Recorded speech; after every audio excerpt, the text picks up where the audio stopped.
Alam nyo ba na ang isa sa pinakasikat na lawa sa Pilipinas ay nabuo dahil sa isang dambuhalang pagsabog ng bulkan? Tama. Ang Taal Lake sa Batangas ay hindi lang basta isang lawa, isa itong kaldera. Ito yung malaking bunganga na naiwan matapos ang isang super volcanic eruption libu-libong taon na ang nakalipas.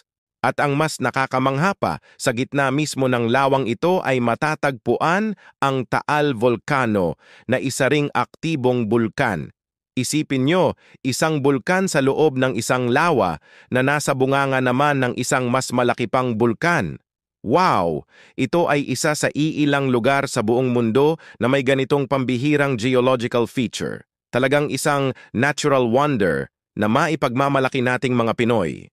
Kung nagustuhan nyo ang trivia na ito, huwag kalimutang mag-like, mag-share at mag-subscribe para sa marami pang kwentong Pinoy. Salamat sa panonood.